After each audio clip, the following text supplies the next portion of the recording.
네, 안녕하세요. 경매의 신저자 우리옥션의 이성용 대표입니다. 오늘 제가 준비한 강의는 유치권과 관련된 내용이고, 가장 최근 1월 9일날 제가 이제 안산에, 우리 대구도 아시죠? 경기도 이제 지방 멀리 사시는 분들은 이제 모를 수 있겠지만은, 경기도 안산 대부도에 있는 어떤 펜션, 유치권 공사대금 채권이 걸려있는 이제 물건을 낙찰받고, 이 물건이 유치권 공사대금이 그렇게 막 크진 않아요. 크진 않고, 좀 작지만, 경매를 공부하고 계신 초보자분들이나 어느 정도 중수급 정도의 어떤 재테크를 하고 계시는 분들에게도 오늘 저희 어떤 전달 내용이 도움이 될 거라 생각을 해서 이렇게 강의를 준비하였습니다. 오랜만에 이제 제가 칠판 앞에 서서 강의를 하는데 조금은 부자연스러운 부분이나 오랜만에 강의를 함으로 인해서 조금 말이 좀 버벅대거나 하더라도 어떤 내용에 충실해서 여러분들이 이해를 하신다면 분명히 도움이 될 거라고 생각을 합니다. 자, 볼게요. 기본적으로 유치권의 개념을 잡고 가야죠. 말을 하면서. 제가 최근에 이제 낙찰을 받은 물건은 안산에 있는 펜션입니다. 자, 감정가가 4억이었고요. 실제로 시세는 5억이고 제가 낙찰받은 금액은 2억 6,900만원이었습니다. 자, 감정가는 4억인데 시세는 5억이다. 낙찰가는 2억 6,900이다. 자, 여기서 뭔가 이상하지 않겠습니까? 감정평가 금액이 4억인데 시세는 5억이라고요? 얼마든지 가능합니다. 감정평가 금액이 곧 시세다. 절대 아닙니다. 그래서 여러분들은 우리가 기본적으로 아파트와 같은 경우에는, 대단지 아파트와 같은 경우에는 같은 평에 같은 비슷한 층수들이, 거래 사례들이 많이 있기 때문에 보통 중개업소를 가면은 거래된 기록들을 보고서 감정평가사들이 그것을 그것을 감정으로 잡아서, 거래되었던 기록을 감정으로 잡아서 감정평가 금액으로 올리는 경우가 많이 있기 때문에 감정가와 현재 거래되고 있는 시세가 거의 일치할 때가 많습니다. 하지만 아파트라는 용도를 벗어나는 순간 천차만별입니다. 토지 같은 경우에는 뭐 3000% 더 높은 적도 있고 낮은 적도 있고요. 그렇기 때문에 시세보다 감정가는 얼마든지 높거나 작을 수 있기 때문에 여러분들이 경매 물건으로 마음에 드시는 물건을 보았을 때 반드시 현장 수사를 철저하게 해야 된다. 짚고 넘어가도록 하겠습니다. 자, 그리고 나서 이제 무엇을 볼까요? 어떤 유치권이었냐 볼까요? 자, 이 유치권자는 어떤 공사를 했냐? 방수공사를 했다고 합니다. 무슨 공사? 옥상 방수공사. 얼마짜리요? 2,800만원짜리 공사를 했다고 합니다. 그리고 점유를 하고 있습니다. 유치권자는 모모 산업개발로 해두겠습니다. 그리고 적법하게 점유를 하고 있는지 안 하는지는 모르겠지만 점유를 하고 있고요. 현수막까지 걸어놨습니다. 우리가 길거리 다니다 보면 건물에 현수막으로 크게 유치권 행사 중 이렇게 붙어있지 않겠습니까? 유치권 같은 경우에는 등기를 하지 않습니다. 원래 유치권은 법정 담보 물건입니다. 물건은 강력한 힘을 가지고 있기 때문에 절대권이고요. 그러니까 상대적인 게 아니에요. 어떤 상대에 따라서 나의 권리를 행사할 수 있고 못하기도 한다? 이건 채권이죠. 유치권은 절대권입니다. 절대적으로 나의 권리를 주장할 수 있습니다. 그게 바로 대항력입니다. 그리고 이 대항력을 갖고 있기 때문에 굉장히 강력한 힘을 갖고 있는 것이고, 그렇기 때문에 원래 물건은 등기를 합니다. 하지만 유치권은 법정 담보 물건이라고 그랬죠. 법률로 정한 조건에 부합하면 그냥 물권적 효력이 발생하는 것입니다. 그렇기 때문에 무섭죠. 그렇기 때문에 반드시 제3자가 누구나 이런 어떤 물건이 있다는 것을, 등기에 드러나지 않기 때문에 이런 어떤 물건이 있다는 것을 알리기 위해서 점유를 하고 있다는 어떤 표식을 반드시 해둬야 됩니다. 그 중에 하나가 이제 현수막이라고 보시면 되고, 이 현수막에 뭐라고 적혀 있었냐면,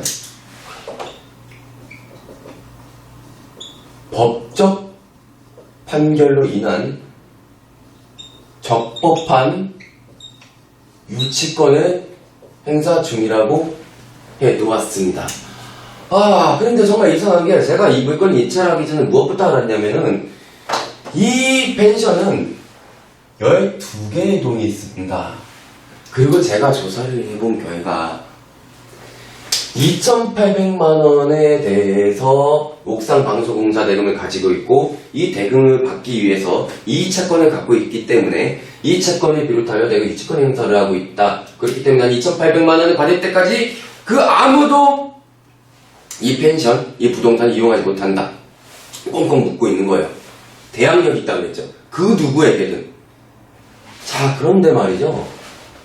자, 유치권의 어떤 기본 성립 요건을 보고 설명을 드릴게요. 자, 목적물이 존재해야 된다. 당연한 소리죠. 그 다음, 점유를 해야 합니다. 제가 점유해야 된다 그랬죠. 유치권은 등기를 함으로써 효력을 유지하는 것이 아니고 점유를 함으로써 효력을 유지합니다. 같은 물건이지만 유지 방법이 다르죠. 왜? 법정 담보 물건이기 때문에 그렇습니다. 그리고 모든 사람에게 제3자에게 내가 이런 어떤 물건을 행사하고 있다는 것을 반드시 알려야 되기 때문에 현수막과 같은 어떤 표시를 한다 그랬죠. 자, 그 다음 점유 시기가 중요합니다. 자, 유치권은요, 점유 시기가 경매 개시 결정 등기 이전부터 점유를 했어야 합니다. 경매 개시 결정 등기라는 것은 곧 이 부동산에 대해서 압류의 효력이 발생했다는 것을 이야기합니다. 압류의 효력이요.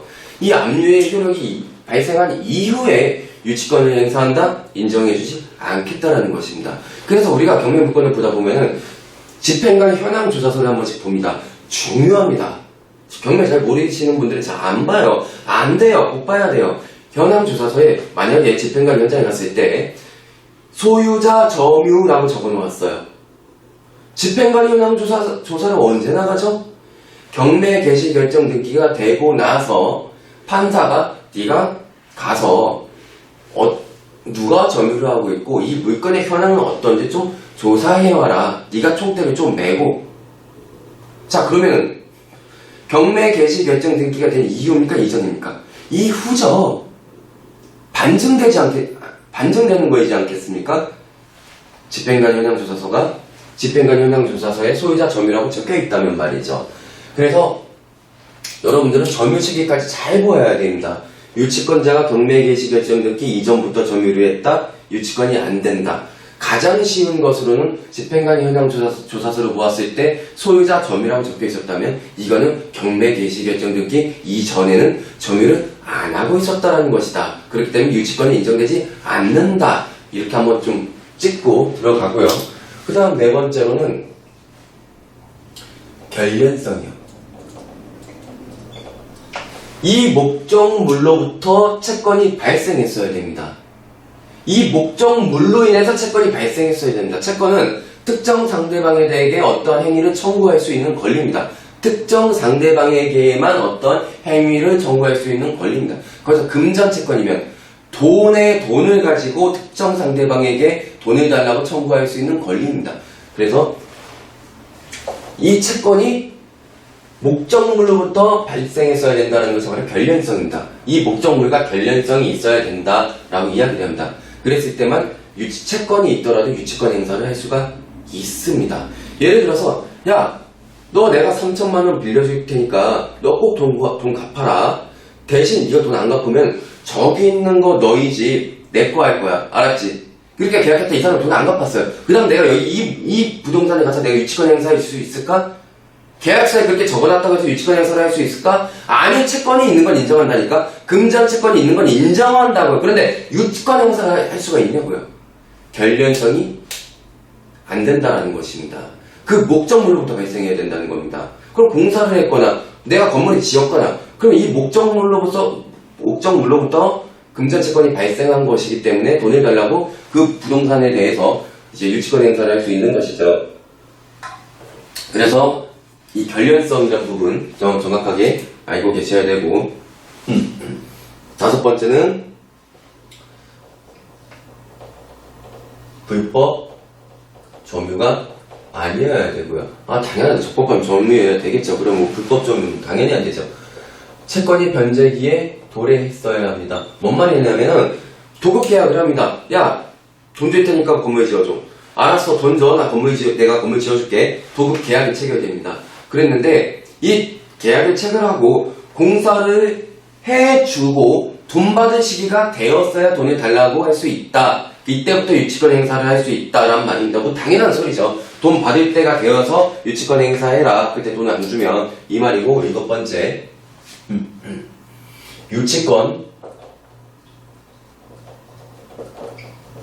배제 특약이 없어야 합니다. 자, 지금부터 하나씩 뺄게요. 유치권 행사를 안 하기로 하는 특약, 약속이 없어야 된다는 소리입니다. 뭐 당연한 거죠. 자, 이제 뭐부터 가볼까요? 자, 결련성 얘기부터 가볼게요. 제가 어떻게 알았냐면, 조사를 하면서 무엇을 알았냐면, 이 펜션이 12개의 동이 있습니다. 저는 여기서 딱 2개를 낙찰 받았습니다. 그런데 공사대금 계약서를 보니까요, 12개의 동을 다 해서 2,800만원의 옥상 방수 공사를 했습니다. 그럼 그 중에 이 하나의 2개를 낙찰받았지만 이 감정가 4억짜리를 2억 6,900만원에 낙찰받은 이 동, 7동입니다. 7동. 이 7동에 대해서만 유치권 행사를 하고 있었고, 이 유치권 행사 금액이 2,800만원이었습니다. 2,800만원은 못 주면 못 나간다. 잠깐만, 뭐가 이상하지 않아요? 결련성. 이 목적물로부터 공사대금이 발생되었어야 된다. 다시. 이 목적물로부터 채권이 발생했어야 한다는 겁니다. 자, 그러면은 이 목적물은 7동 하나죠. 이 7동 하나에 대해서 발생한 공사대금이 얼마냐? 2,800만원 12개의 동이 다 합쳐졌을 때 공사대금 이해지 않겠습니까? 그럼 얼마가 되냐면 n분의 1 하면은 n분의 1 하면 233만원이 됩니다. 아니 이거 뭐야? 그럼 내가 결국에 유치권을 이 사람이 진정한 유치권자라고 해서 내가 유치권이 인정해준다 하더라도 233만원만 주면 되는 거잖아 라는 생각을 갖고 입찰을 했습니다. 그 다음 제가 낙찰을 받고 나서 현수막을 보니 법적 판결로 인해서 적법한 유치권 행사 중이라고 그랬어요. 과연 자, 법적 판결이 있었다. 그러면은 당시에 이 물건에 돈을 빌려주는 근저당권자는 당시에 유치권 행사를 하고 있었으면 대출이 안 나갔을 거예요. 그러니까 은행에서 대출을 해줄 당시에 근저당권을 설정할 당시에는 유치권이 없었다라는 것입니다. 그 이후에 어떤 유치권 행사가 있었고 공사대금 채권으로 인한 어떤 소송이 있었다라는 것인데, 그러면 채권자인 은행 쪽은 알았겠죠. 어쨌든 이 은행은 뭐 이 채권을 이제 부실채권으로 해서 통으로 묶어서 팔아버렸습니다. 그래서 현재는 채권자가 유동화 전문회사입니다. 채권자가 이 경매 물건에 대한, 그래서 유동화 전문회사에 제가 찾아갔죠. 전화를 하고. 그리고 법적 판결이라 그랬는데 어떤 판결문을 갖고 있지 않겠습니까? 이 유동화 전문회사도 채권을 사올 때 이 채권과 관련된 모든 서류들을 전부 다 이전받아옵니다. 네? 양도를 받을 때. 그렇기 때문에 채권자인 유동화 전문회사를 찾아가서 어떤 법적 판결이 있는지 알려주십시오. 그리고 그 사건의 그 어떤 소송에 의한 이제 사건 번호가 있지 않겠습니까? 그 사건 번호를 통해서 제가 직접 확인해 본 결과 이 법적 판결이라는 게 말이죠. 여기도 적어볼게요. 법적 판결이라는 게 그냥 채권 확인 판결이었습니다. 뭐라고요? 유치권에 대한 확인 판결이 아니라, 유치권을 인정한다는 판결이 아니라 채권 확인 판결이었습니다. 그거 갖다가 법적 판결로 인한 적법한 유치권이라고 할 수 있을까? 채권이고 물건은 물건이에요. 유치권과 채권은 다른 겁니다. 채권이 있어서, 공사대금 채권이 있어서 유치권 행사를 할 수 있습니다. 그쵸? 그런데 채권이 없는데 유치권 행사를 할 수 없습니다. 채권이 있으면 유치권 행사를 할 수 있습니다. 다만 법정 담보물건이라고 했죠. 유치권은 법률로 정한 조건에 부합했을 때만 유치권 행사할 수 있습니다. 채권이 있더라도. 즉 별개라는 것입니다. 그렇기 때문에 더 따져봐야 될 필요가 있겠죠. 그래서 더 따져보니까 이렇더라고요. 보세요. 그 연도를 적어놨어야지. 2010년도에, 제가 적어놨네요. 2010년도에 펜이 좀 안 나와요. 2010년도에 갑과 을이 도급 계약을 합니다. 갑은 도급인이고 을은 수급인입니다. 공사를 해준 공사업자라는 소리예요. 을이. 자, 그리고 보세요. 그리고 공사를 하다가 2011년도에 을의 채권을 병에게 양도합니다. 그리고 채권, 아까 첫 번째 채권 확인 판결, 채권에 대한 확인 판결을 받았습니다. 그럼 지금 이제 채권은 누굽니까? 병이죠. 을이 병에서 팔았으니까 공사대금 채권은. 이게 뭐냐면 채권은 얼마든지 양도할 수 있습니다. 물건은 그냥 내 맘대로 당연히 양도를 할 수가 있고요. 뭐 근저당권도 은행이 근저당권을 설정해주고 뭐 유동화 전문회사에 팔았다? 예, 물건이기 때문에 얼마든지 양도할 수 있습니다. 채권도 얼마든지 양도할 수 있습니다. 단 비금전 채권일 때는, 돈이 아닌 채권일 때는 채무자의 동의가 있어야 되고요.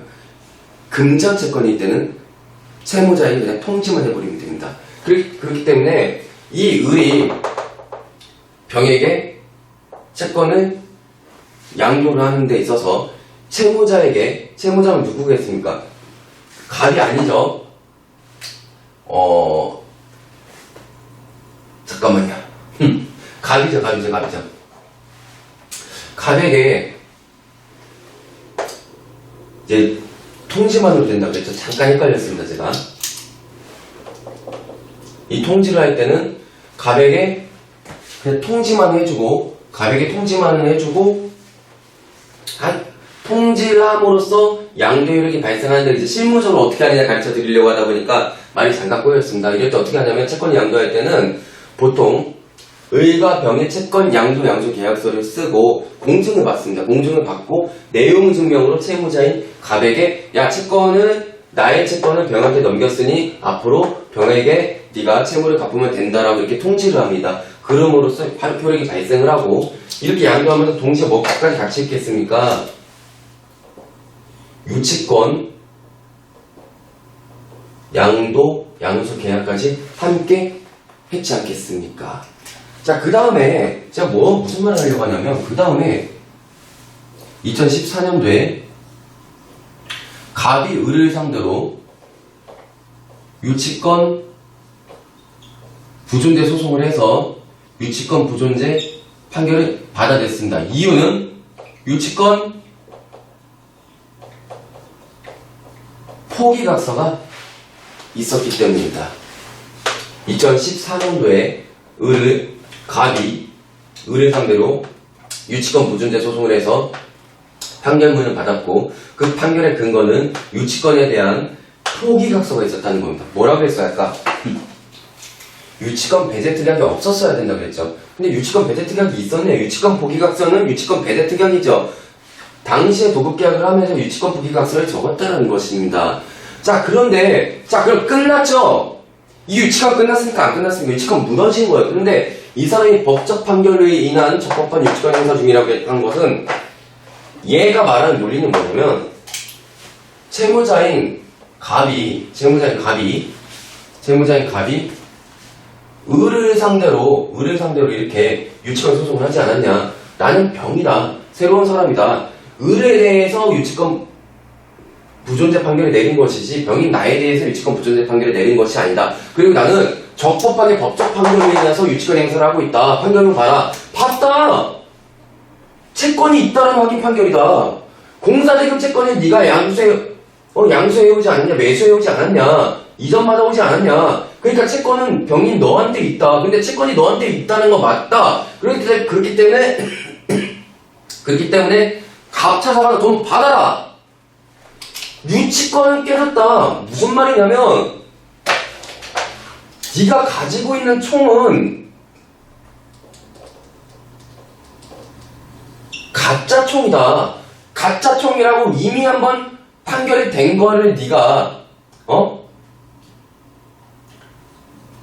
네가 양도양수 계약서를 쓰고 이전 받아왔다고 해서 병 너는 진짜 종이 되는 게 아니다라는 소리입니다. 이 사람이 주장하는 건 완전히 터무니없는 법률상 원인 없는 자기만의 소설을 쓰는 것이죠. 이미 여기서 의뢰 유치권이 깨져버리면 이 유치권을 가져온 병도 유치권이 끝나버리는 겁니다. 가짜총이라고 판결했는데 이 가짜총을 사온 나는 가짜총이 아니다. 새롭게 판결을 받아야 된다. 내 총에 대해서 가짜총이라고 한 적은 없다. 을의 총에 대해서 가짜총이라고 했다. 을이 가지고 있는 총이 가짜총이면 그 을로부터 사온 가짜총을 갖고 있는 병도 당연히 가짜총인 것이다. 이렇게 제가 인도명령 신청을 해서 결정문을 받아냈거든요. 물론 이것도 제가 인도명령 결정 신청서, 인도명령 신청을, 이제 이 부동산에 대해서 인도명령 신청서를 접수를 하니까 그 결정문이 나왔어요. 인도명령 결정문이. 소송까지 안 가면 깨트릴 수가 있지 않겠습니까? 사실은 원래 유치권은 소송으로 가야 되는 게임인데 너무 확실하면은 유치권 부존재 판결이 있는데 너무 확실하면 그냥 결정문 내려버립니다. 그러면은 인도명령 결정문에 집행 권한으로 해서 내가 유치권자한테 그냥 강제 집행하면 된단 말이야. 소송 안 가도 된단 말이에요. 근데 인도명령 결정문이 나오니까 이 유치권을 행사하고 있는 이 병이 항고를 했습니다. 항고. 인도명령 결정문에 대한 항고를 했습니다. 역시나 인용되지 않았습니다. 기각되었습니다. 안 받아줬다는 소리입니다. 아무튼 여러분이 여기서도 좀 많은 걸 이제 좀 배웠을 거라고 생각을 해요. 자, 여기서 불법 점유였죠. 결련성도 n분의 1, 2,800만이 아니고 233만원만큼이 맞는 것이었죠. 저 만약에 유치권 부존재 판결서가 없었다 그러면은 저 뭘 넣겠을 것 같습니까? 이 사람이 굉장히 나쁜 사람입니다. 이 사람은 여기 이 펜션들이요, 한 펜션당 여러 가지 호실이 있는 게 아니고 그냥 독채 펜션입니다. 그렇기 때문에 단체, 회사의 워크숍 이런 식으로 이제 손님들이 오거든요. 그렇기 때문에 여기 펜션들이 평일에는 50만원, 주말에는 60만원 이렇게 받습니다. 그리고 장사가 잘 되는 펜션이에요. 일주일에 5번 정도는 만실입니다. 4번, 5번은. 그럼 생각을 해보자고요. 이 사람이 2011년도부터 이 사람의 채권을 양도받고 유치권 양수 계약서 써서 가지고 오고 이때부터 점유를 했단 말이죠. 그리고 지금 언제입니까? 2019년이죠. 그럼 몇 년 지났습니까? 8년 동안, 예? 무엇을 했냐면은 이 사람이 유치권 행사를 하면서 홈페이지를 통해서 손님들을 예약받고 대금을 받고 펜션 요금을 받고 굴려왔었던 겁니다. 8년 동안 그것도 유치권자가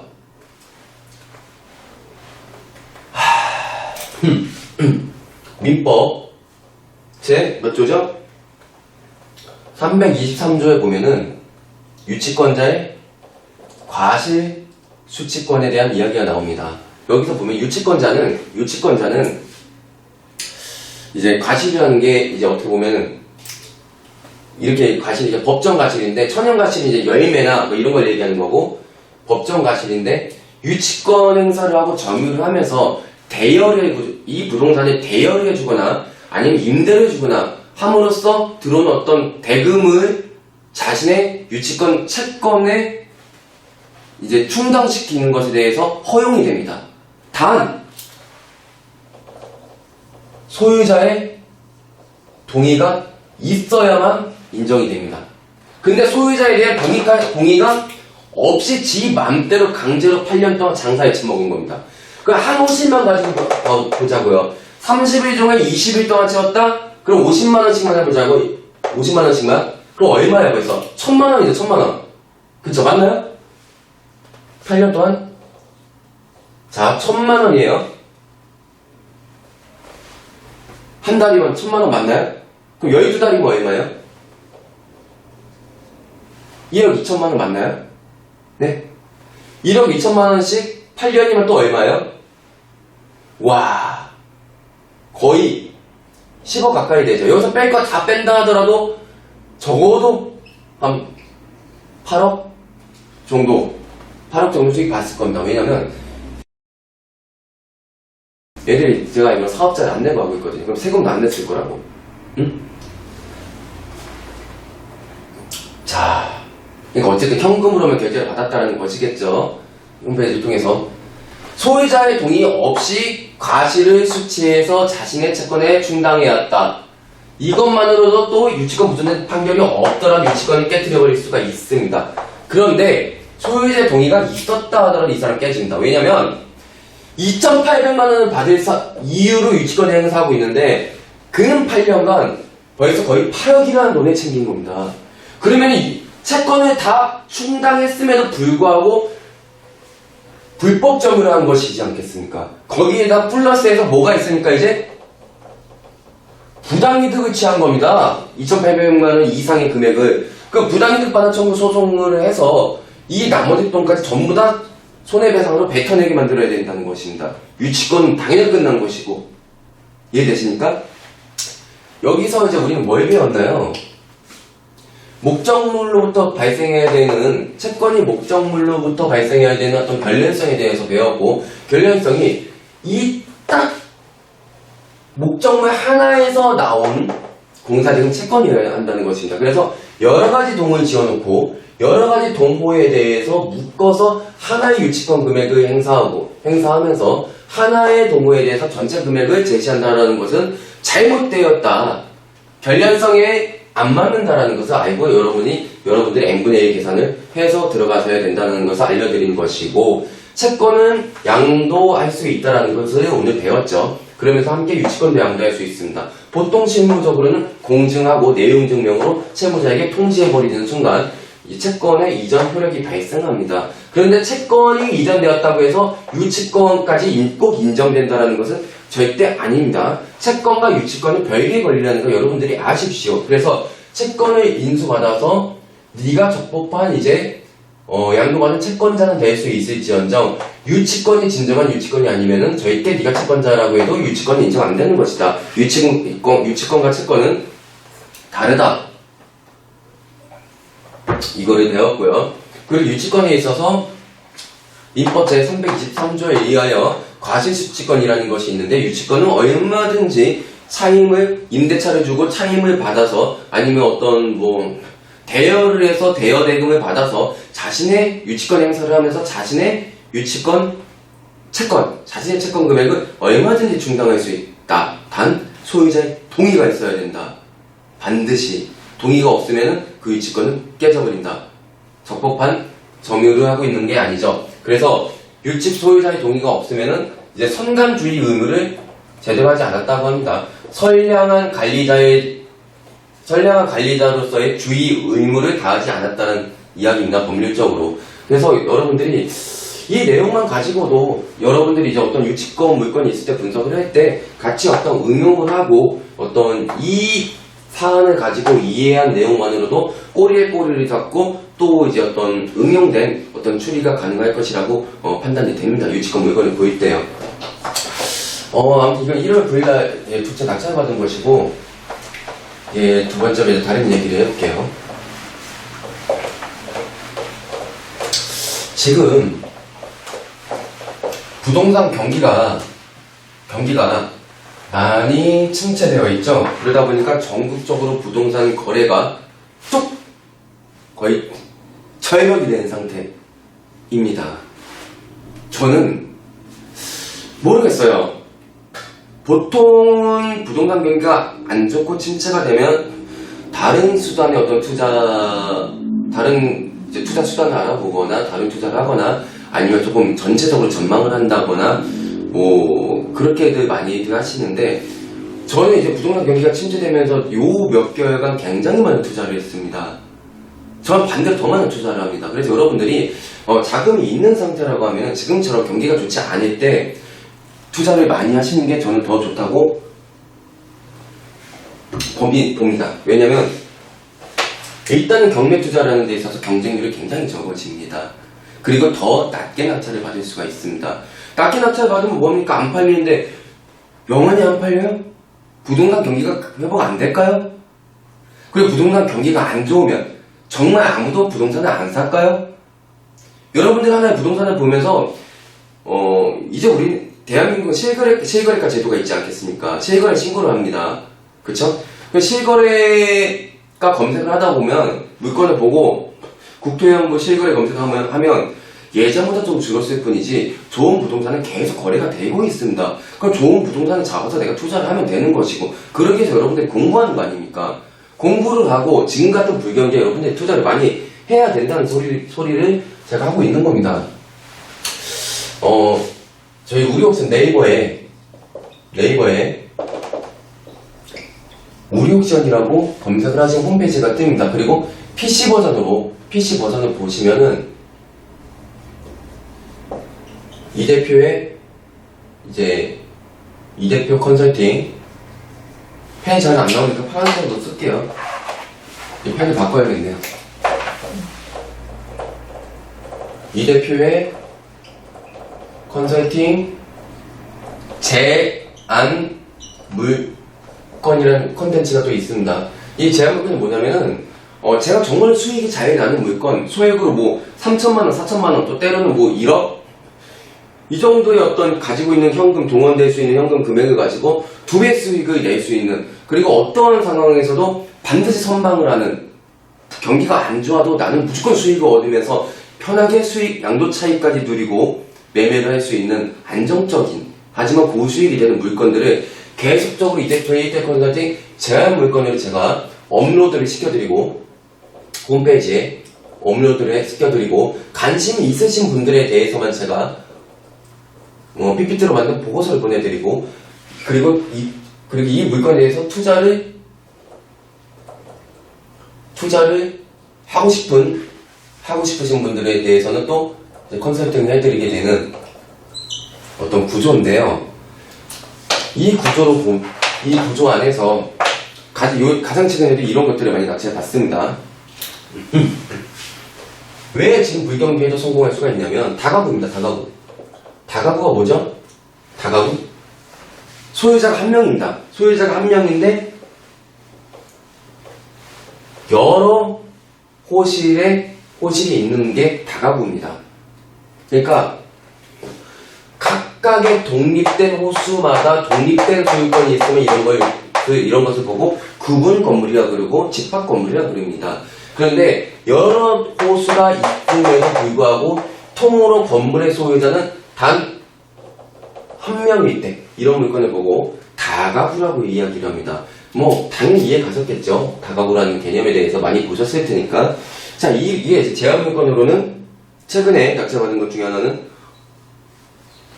시세가 5억입니다. 저는 보통 감정가보다 시세 적는 걸 좋아합니다.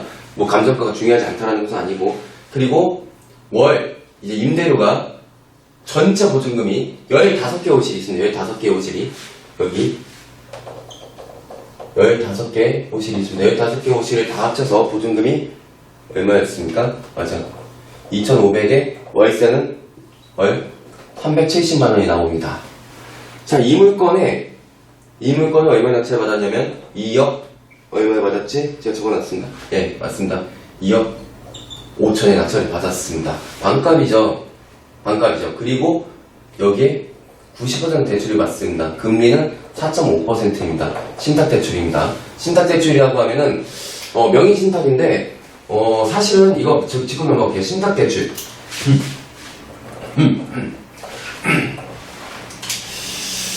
다가구는 호실 여러 개가 있지 않겠습니까? 그러면 우리는 주택임대차보호법상의 소액임차인 최우선 변제제도가 있습니다. 그래서 후손이 임차인이라 할지라도 방한칸 구할 돈은 줘야 된다고 해서 보증금을 지역마다 특정 금액을 정해놓고 그 범위 안에 들어가면 그 보증금을 최1순위로 배당해줍니다. 그렇기 때문에 대출해주는 은행 입장에서는 내가 1순위인데 나중에 생기는 임차인들이 나중에 소액임차인 최우선 변제제도를 통해서 먼저 돈을 받아가면 그만큼 은행은 나중에 받아야 될 돈이 적어질 수가 있지 않겠습니까? 위험 요소가 있지 않겠습니까? 그렇기 때문에 해당 지역에 예를 들어서 1,500만 원이다. 전부 다. 뭐가? 소액 임차인 보증금이. 그리고 15개 호실이다. 그냥 10개라고 해볼게요. 계산하기 어려우니까. 10개 호실이다. 그러면 얼마니까? 1억 5천이죠. 이 1억 5천만큼 나와야 되는 대출 금액에서 빼고 나온다는 소리입니다. 그러면 빠지는 만큼 내가 레버리지를 못 이용하는 거지 않겠습니까? 대출을. 그쵸? 그만큼 현금 투자 금액이 많아지잖아요. 그렇기 때문에 이런 신탁대출, 이 다가구의 명의를 금융권, 대출을 해주는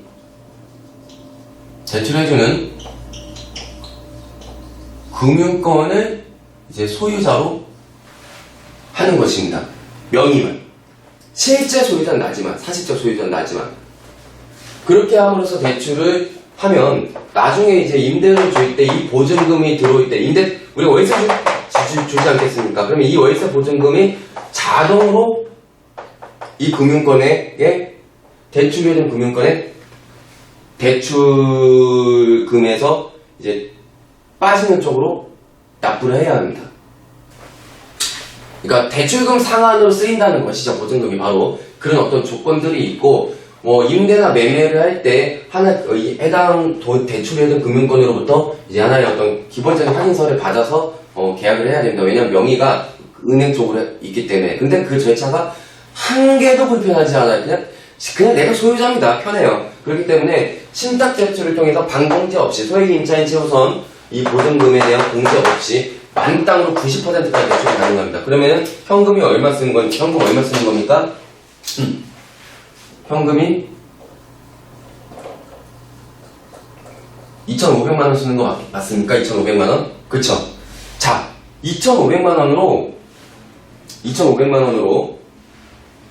현금 2,500만원 쓰고 낙찰을 받아서 전체 월세를 주게 되면 월 370만원이래요. 근데 대출 이자가 4.5%라고 그랬죠? 대출 금액이 얼마니까? 2억 2,500입니다. 그쵸? 현금이 2,500만원 투자니까.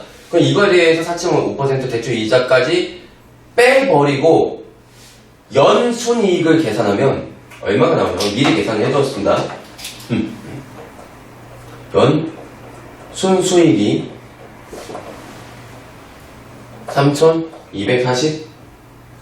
3,248만원이 나옵니다. 대출 이자 다 내고도요. 1년에.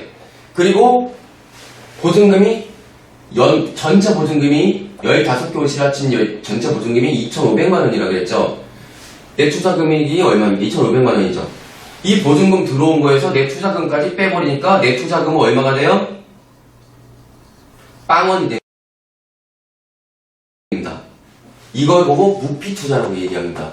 내 투자금 전에 들어왔죠. 보증금에서. 그렇죠? 그리고 연 3,248만원씩 꼬박꼬박 들어오고 있습니다. 엄청난 수익률입니다. 그렇지 않겠습니까? 그리고 엄청난 수익률이기 때문에 여기 수익률 조금만 줄여서 2억 5천에 낙찰 받은 것을 예를 들어서 4억에 매매로 내놓는다. 4억에 매매로 우리가 이 물건 나중에 매매로 금매로 4억에 내놓는다고 하더라도 세전 얼마의 수익이 옵니까? 세전 1억 5천이죠. 세금 낼 거 내버리자고요. 그래서 얼마의 돈이 들어옵니까? 상당한 양도 차익이 들어오지 않겠습니까? 사실입니다. 그리고 내가 그냥 아니야 내가 왜 금매로 팔아? 경기 곧 회복돼. 연순수익 3,248만원 투자금 빵원 상품 유지하면서 상당한 수익률을 보다가 나중에 5억에 팔면 우와 뭡니까 이게? 내 투자금이 영원인 상태에서 5억이 들어오는 거지 않겠습니까? 게임은 이렇게 하는 겁니다. 부동산 경기가 안 좋을수록 더 싸게 낙찰을 받을 수 있습니다. 내 투자금이 그만큼 적어진다는 겁니다. 그 중에서도 좋은 물건을 낙찰받아야 되겠죠? 이 물건을 처음에 낙찰받을 때도 실제로 15개 호실이었는데 13개의 호실이 전부 다 살고 있었습니다. 경매가 진행 중일 때는 보통 임차권 등기하고 나가거나 하면서 공시들이 많아지는데 13개의 호실이 전부 다 살고 있었고 2개의 호실만 비어 있었습니다. 그리고 이쪽에 임차 수요가 굉장히 많았습니다. 수요가 많다고요. 그 전제에 들어가는 겁니다. 리스크가 없습니다. 부동산 경기가 나쁘면 나쁠수록 더 유리해질 수 있다는 것입니다. 이런 다가구뿐만 아니고 단독주택이라든지 빌라라든지 오피스텔이라든지 또 토지라든지 굉장히 좋은 물건들이 너무너무 많아요. 이런 물건들을 제가 많이 투자하면서 또 이렇게 이대표 1대1 컨설팅 재활 물건을 통해서 여러분들에게 계속적으로 우리 옥션 홈페이지에서 여러분들에게 계속 이렇게 안내를 드리고 보여드리고 하고 있으니까 우리 옵션 홈페이지 들어오셔서 저희 이제 회사가 가지고 있는 컨텐츠들 보시면서 여러 가지 공부를 하시면 되겠습니다. 뭐 경매 웹툰도 그냥 무료로 제가 만들어 갖고 제가 만들 때 웹툰 하나마다 정말 200만 원씩 씁니다. 뭐 작가 비용이 비싸요. 뭐 지금 20 몇 편까지 있습니다. 그거 보시고 또 공부를 하시면 좋을 것 같고, 아무튼 또 쏠쏠하게 이제 무료 강좌로 이제 강의를 해놓은 것들이 많이 있기 때문에 우리 옵션 홈페이지에서 여러분들이 많은 도움을 받으시면 좋을 것 같다고 판단이 됩니다. 그리고 이렇게 불경기일수록 공부 열심히 하시고 그리고 적극적으로 투자 대상 물건을 찾으라는 겁니다. 경매는 대출 지금도 잘 나옵니다. 경매 대출 아주 괜찮게 잘 나옵니다. 특별한 구역을 제외하고요, 지금. 그래서 우리 옵션 1% 실전 경매 강의 풀버전 강의도 있고, 그거 보시면 어떤 초보자든 누구든 다 고수의 반열까지 반드시 갑니다. 제가 만들어 드릴 수 있는 강의입니다. 보시면 무조건 됩니다. 그 누구든. 뭐 사실 이런 말까지 드리긴 좀 그렇지만 우리나라에서 경매 강의로 이미 스타 강사인 세 손가락 안에 꼽히시는 분이 제가 알고 보니까 부동산 인도명령 신청서 하나를 쓸지 몰라갖고 어떤 수강생이 참 아무튼 뭐 그렇습니다. 그래서 이론 강의를 잘하는 스타 강사의 강의, 이론 강의, 어떤 판례들을 보고 소설을 쓴다, 그리고 법률을 제대로 가르쳐준다. 뭐 그럴싸하게 실전 고수처럼 강의를 할 수 있으나 여러분들 경험을 해보신 분은 아실 거예요.